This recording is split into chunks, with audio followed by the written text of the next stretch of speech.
நீங்கள் பார்க்குற இந்த கருவியில் பேர் தான் கோலமானி. கோலமானியில் இருக்கிற முக்கியமான அந்த பகுதிகளை பார்த்தீங்கன்னு சொன்னால், இங்கே பார்த்தீங்கன்னு சொன்னால் இதில் 3 கால்கள் இருக்குது. அதே மாதிரி நடுவில் ஒரு திருகு மாதிரி ஒரு அமைப்பு காணப்படுகிறது. இதை சொல்கிறது பிரதான அளவிடை, இது வட்ட அளவிடை. அப்போ இந்த பிரதான அளவிடையில் பார்த்தீங்கன்னு சொன்னால் பூஜ்ஜியத்துக்கு மேலேயும் அளவிடை இருக்குது, பூஜ்ஜியத்துக்கு கீழேயும் அளவிடை இருக்குது. அதுக்குரிய காரணம் என்னென்னு சொன்னால், நாங்கள் வளைவின் ஆரையையும் துணியலாம். அதே மாதிரி இப்போ இவ்வாறு காணப்படுற இந்த கண்ணாடி, அதாவது வாட்ச் கிளாஸ் என்று சொல்கிறது கடிகார கண்ணாடி,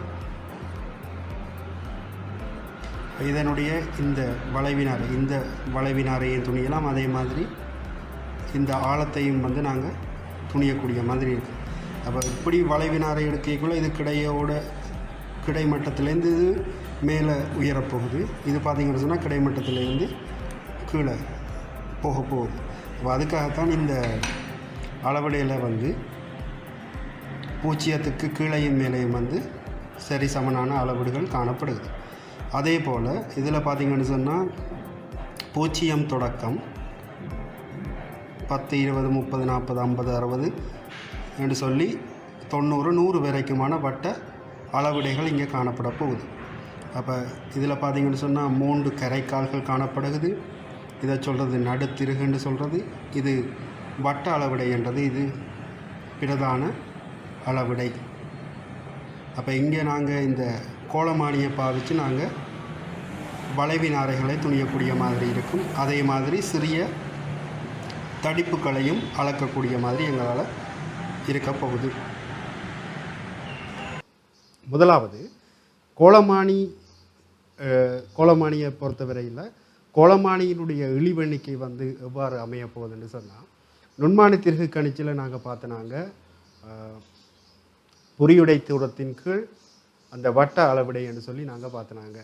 அதே போல் தான் இங்கேயும் கோலமானியிலையும் பார்த்திங்கன்னு சொன்னால் பிரதான அளவிடை ஒன்று இருக்க போகுது. அதே மாதிரி வட்ட அளவிடை என்று சொல்லி ஒரு அளவிடை பகுதி ஒன்றும் இங்கே காணப்பட போகுது. அப்போ கோலமானியில் இழிவெண்ணிக்கைக்குரிய சமன்பாடு இவ்வாறு அமையும்.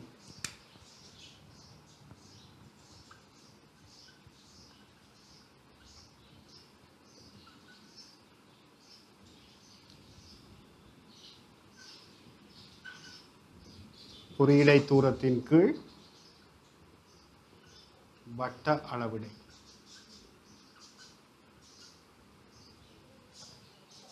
குறியிடை தூரம்னு சொன்னால் என்னென்னு சொல்லி, அதாவது வட்ட அளவிடை ஒரு முழு சுழற்சியின் போது பிரதான அளவிடையின் மீது நகர்ந்த மொத்த தூரம் தான் அந்த குறியிடை தூரம்னு சொல்லுவோம். அப்போ நாங்கள் பாவிக்க போகிற இந்த கோலமானியில் குறியிடை தூரம் எவ்வாறு இருக்கும்னு சொல்லி நான் காட்டுறேன். இப்போ இதில் நாங்கள் எடுத்துக்கொள்வோமா இருந்தால், இங்கே பொறியிடை தூரம் என்று சொல்கிறது பார்ப்போம். நாங்கள் நுண்மானி திருகு கணிச்சில் எவ்வாறு அந்த வட்ட அளவிடை ஒரு முழு திரும்பலின் போது பிரதான அளவிடை மீது நகர்ந்த தூரம் என்று சொன்னோமோ, அதே போல் தான் இங்கே கோலமானியிலையும் இந்த வட்ட பிரிவு வட்ட அளவிடை ஒரு முழு சுழற்சியின் போது.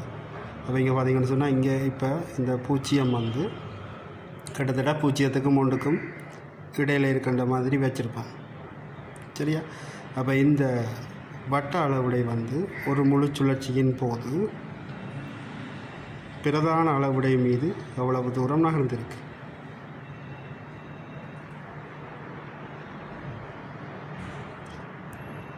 நாங்கள் பார்த்தோம்னு சொன்னால் கிட்டத்தட்ட ஒரு பிரிவு மேல் நோக்கி நகர்ந்திருக்கு. ஆகவே இதில் பார்த்திங்கன்னு சொன்னால் பொறியிடை தூரம் 1 மில்லிமீட்டராக காணப்பட போகுது. நான் இப்போ இதில் ஒரு கோலமானி ஒன்றை பாவித்து இந்த கோலமானியினுடைய இழிவெண்ணிக்கையை நான் துணிய போகிறேன்.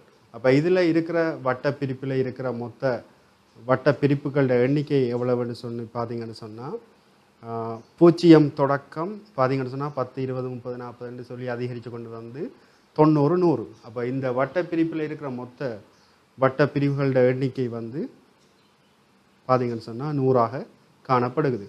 அப்போ இந்த வட்ட அளவிடை வந்து ஒரு முழு சுழற்சியின் போது இந்த பிரதான அளவிடை மீது நகர்ந்த தூரம் என்று பார்த்தா ஒரு பிரிப்பாக இருக்க போகுது. ஆகவே குறியீடை தூரம் வந்து 1 மில்லிமீட்டராக இருக்க போகுது. இதில் இருக்கிற மொத்த வட்ட அளவிடைகளோட எண்ணிக்கை வந்து 100. ஆகவே இந்த கோளமானியினது இழிவெண்ணிக்கை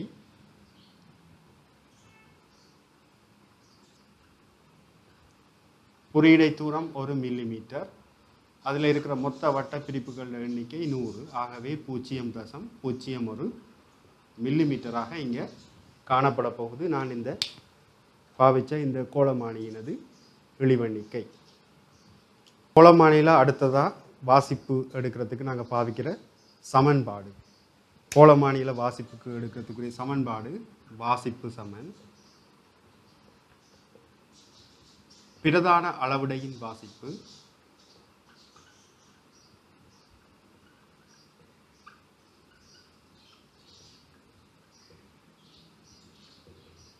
சக பொருந்தும் வட்ட அளவிடை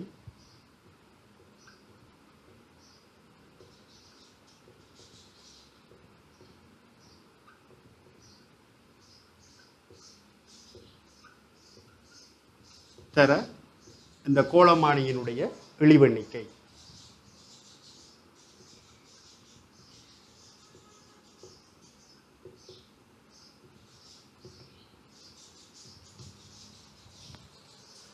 அடுத்ததாக நாங்கள் பார்ப்போம் இந்த கோளமானியை பாவிச்சு எப்படி நாங்கள் அளவிடைகள் எடுக்கலாம்னு சொல்லி நாங்கள் அந்த செய்முறையோருக்கா பார்ப்போம். இப்போ இந்த பார்த்திங்கன்னு சொன்னால் 3 கரைக்கால்கள் காணப்படுது, அதே மாதிரி நடுத்திருகொண்டும் காணப்படுது. அப்போ இந்த முதலாவது உங்களுக்கு இதில் எடுக்க போகிற வித்தியாசங்கள் என்று பார்த்தா நீளங்களுக்கு இடையிலான வித்தியாசம் தான் நாங்கள் இங்கே எடுக்க போகிறோம். அப்போ முதலாவது ஒரு கிடையான ஒரு கண்ணாடிக்கு மேலே வந்து என்ன செய்யணும்னு சொன்னால் 3 கால்களும் சரியாக படக்கூடிய மாதிரி வச்சுட்டு அதுக்கப்புறம் என்ன செய்யணும்னு சொன்னால் இந்த நடுத்திருகு வந்து இந்த கண்ணாடியில் பார்த்திங்கன்னு சொன்னால் இப்படி வைக்கிற நேரம் எங்களுக்கு இதனுடைய பிம்பம் வந்து கண்ணாடியில் எனக்கு தெரியும்.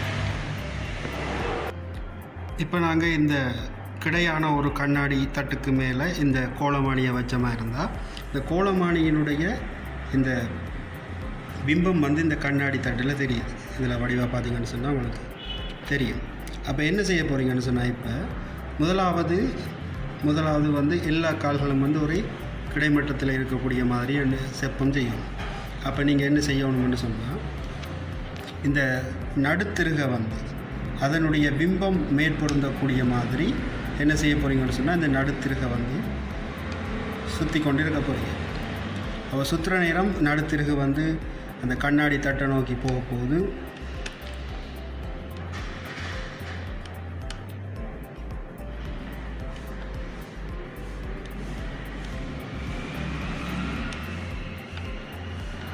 அப்படி போகிற நேரம் அதில் பார்த்திங்கன்னு சொன்னால் கண்ணாடிக்கு மேலே வச்சிருக்கிற நேரம் அதனுடைய பிம்பமும் வந்து எங்களுக்கு அதில் தெரியுது.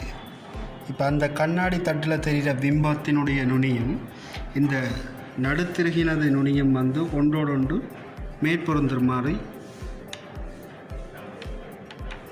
என்ன செய்யணும்னு சொன்னால் நீங்கள் இந்த நடுத்திருகை வந்து சுழட்டி கொண்டு போகும்.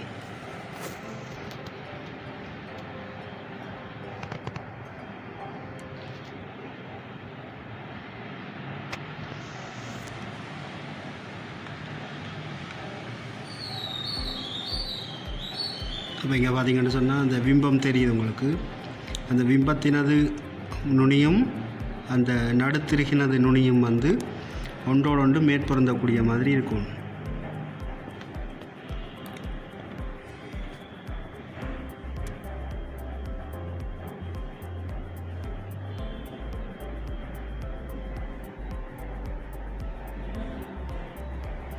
இந்த சந்தர்ப்பத்தில் வந்து மேற்பொருந்தின உடனே நீங்கள் என்ன செய்யணும்னு சொன்னால் இந்த வாசிப்புகள் எடுக்கணும். வாசிப்புகள் நீங்கள் நுண்மானி திருகு கணிச்சியில் என்ன எடுத்தீங்களோ அதே மாதிரி தான் பிரதான அளவிடையின் வாசிப்பு சக பொருந்தும் வட்ட அளவிடை தர இந்த கோளமானியினுடைய இழிவெண்ணிக்கை. அப்போ அந்த சமயத்தில் பாருங்கள் எத்தனையாவது பிரிவு பொருந்துதுன்னு சொல்லி.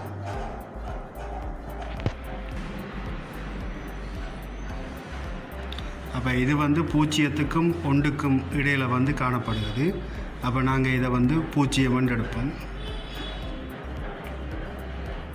0த்தோட எத்தனையாவது பிரிவு வட்டப்பிரிவு பொருந்துன்னு பார்த்தோம்னு சொன்னால்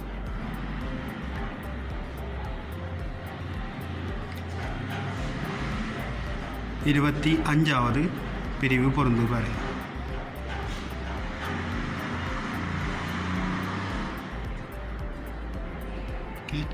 அப்போ 25வது பிரிவு பொருந்தது. கோலமானியின் வாசிப்பு சமன் பிரதான அளவுடைய வாசிப்புன்னு பார்த்தோம்னு சொன்னால் இங்கே 0 சக பொருந்தும் வட்ட பிரிப்புன்னு பார்த்தோம்னு சொன்னால் 25வது பிரிவு பொருந்தது. இந்த கோலமானியினுடைய இழிவெண்ணிக்கை 0.01. ஆகவே நாங்கள் அந்த கிடையான கண்ணாடி தட்டின் மீது வச்சு அளந்த போது எங்களுக்கு கிடைத்த வாசிப்பு வந்து 0.25 மில்லிமீட்டராக காணப்படுகிறது. தடிப்புடைய இந்த சீடியினுடைய தடிப்பை வந்து நான் எவ்வாறு அளக்கலாம்னு சொல்லி பார்ப்போம். இப்போ ஆரம்பத்தில் நீங்கள் என்ன செய்யணும்னு சொன்னால் இந்த கோலமானியை வந்து ஒரு கிடையான மேற்பரப்பில் வச்சு, அதாவது கண்ணாடிக்கு மேலே வச்சுட்டு அந்த முதலாவது எந்த ஒரு பொருளும் இல்லாமல் எல்லா காலும் வந்து அந்த கிடை மட்டத்தை வந்து தொட்டுக்கொண்டிருக்கிற நேரம் வாசிப்பை வந்து நீங்கள் என்ன செய்ய போகிறீங்கன்னு சொன்னால் அளப்பீங்க. அதுக்கு பிறகு தான் என்ன செய்ய போகிறீங்க, அந்த கண்ணாடி தட்டுக்கு மேலே இந்த சீடியை கொண்டு வந்து வச்சுட்டு இப்போ என்ன செய்ய போகிறீங்கன்னு சொன்னால் இந்த சீடிக்கு மேலே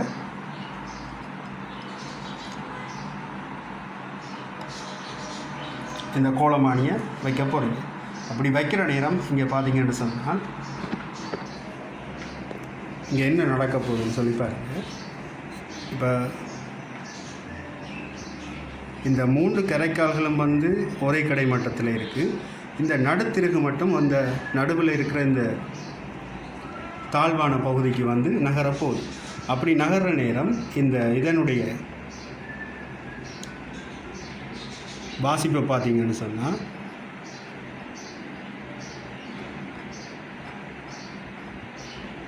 வர கீழே இந்த நடுத்திருகு வந்து அசைஞ்சு கொண்டு இருக்க போகுது.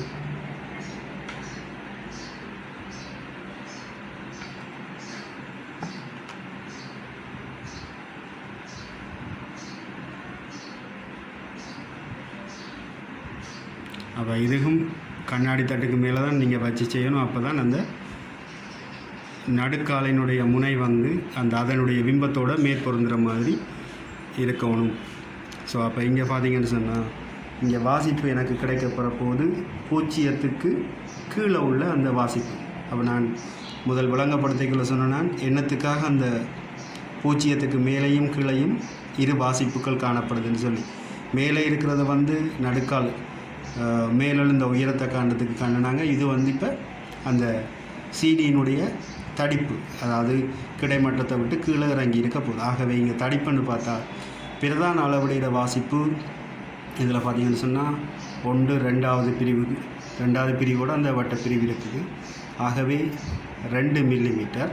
அதே போல் இதில் இருக்கிற வட்ட அளவுடைய வாசிப்புன்னு பார்த்தோம்னு சொன்னால் 63க்கும் 64க்கும் இடையில் இருக்குது. ஆகவே நாங்கள் 63 என்ற அந்த பிரிப்பை தான் எடுப்போம்.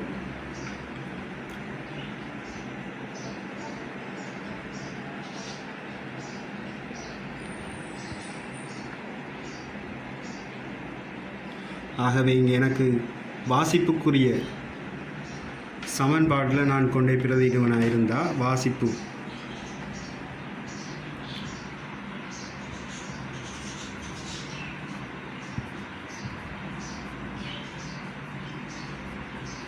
இதில் ஏற்பட்ட பிரதான அளவுடைய வாசிப்புன்னு பார்த்தோம்னு சொன்னால் 1 2 2வது பிரதான பிரிவோட பொருந்தது. சக எத்தனையாவது பொருந்தும் வட்ட அளவுடையன்னு பார்த்தோம்னு சொன்னால் 60. அப்போ இதில் நாங்கள் பார்த்தோம்னு சொன்னால் பிரதான அளவுடைய வாசிப்பு வந்து 2 மில்லிமீட்டர். இங்கே அதோட மேற்பொருந்துகிற வட்ட அளவுடையன்னு பார்த்தோம்னு சொன்னால் 63வது பிரிவு வந்து அங்கே மேற்பொருந்தி காணப்படுகிறது.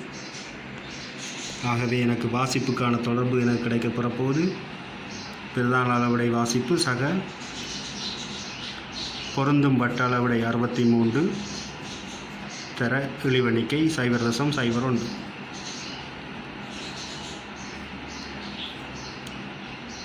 ஆகவே எனக்கு இங்கே வாசிப்பு கிடைக்கப்பெறும்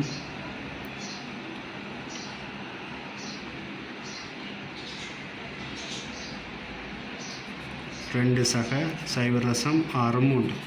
ஆகவே 2.63 மில்லிமீட்டராக இருக்க போகுது இந்த அளவுடை. அப்போ இதுக்கு முதல் நீங்கள் ஒரு கண்ணாடி தட்டுக்கு மேலே வச்சு அந்த கால்கள் வந்து ஒரு சமதரை தளத்தில் வச்சு நீங்கள் என்ன செய்திருப்பீங்கன்னு சொன்னால் அந்த ஆரம்பத்தில் வாசிப்பு நீங்கள் எடுத்திருப்பீங்க. அப்போ அந்த வாசிப்பையும் இப்போ இதில் எடுத்த வாசிப்புக்கும் இடையிலான அந்த வித்தியாசம் தான் என்னவாக இருக்க போகுதுன்னு சொன்னால் இந்த சிடியினுடைய தடிப்பாக அமையும். இறுதியாக கோலமானியில் வந்து பூச்சி எவ்வளவு தொடர்பாக பார்ப்போம். இங்கே வந்து மற்ற கருவிகளில் இருக்கிற மாதிரி பூச்சி எவ்வளவு காணப்படும், நேர்பூச்சி எவ்வளவு அல்லது மறைப்பூச்சி எவ்வளவு காணப்படும். ஆனால் இங்கே வந்து பூச்சி எவ்வளவு வந்து இறுதியாக நாங்கள் கணிக்கிற அந்த பெருமானத்தில் வந்து பாதிப்பை ஏற்படுத்தாது. ஏனென்று சொன்னால் நாங்கள் இங்கே காணப்போகிறது வந்து நீளங்களுக்கு இடையிலான வித்தியாசம். அப்போ அந்த நீளங்களுக்கு இடையிலான வித்தியாசம் நாங்கள் காணுன்ற நேரம் ஒவ்வொரு நீளங்களையும் வந்து பூச்சிய வழுக்கள் கூட்டுப்படலாம் அல்லது கழிப்படலாம். அப்படி இருக்கிற நேரம் இங்கே வித்தியாசம் என்று வரும்போது ஒன்றிலிருந்து ஒன்றை கழிக்கிற நேரம் பூச்சிய வலு இங்கே வந்து ஒன்றிலிருந்து ஒன்று கழிப்பட்டு இல்லாமல் போயிடும். ஆகவே நீளங்களுக்கு இடையிலான வித்தியாசம் தான் இங்கே எங்களுக்கு வரப்போகுது. ஆகவே பூச்சிய வலு இந்த கோலமானியில் வந்து எந்த ஒரு பாதிப்பையும் வந்து இங்கே ஏற்படுத்தாது. ஏன்னு சொன்னால் நாங்கள் இங்கே அளக்கிறது வந்து நீளங்களுக்கு இடையிலான வித்தியாசம்தான் நாங்கள் இங்கே கணிக்க போகிறோம். தொடர்ச்சியாக நீங்கள் இந்த வீடியோக்களை பார்க்குறதுக்கு இந்த சேனலை சப்ஸ்கிரைப் பண்ணுங்கள். அதே மாதிரி பக்கத்தில் இருக்கிற பெல் பட்டனை கிளிக் பண்ணுங்கள். அடுத்ததாக நான் நகரும் நுணுக்கு காட்டி தொடர்பான வீடியோ வந்து நான் உங்களுக்கு அப்லோட் பண்ண போகிறேன். ஸோ செய்முறை விளக்கத்தோடு உங்களுக்கு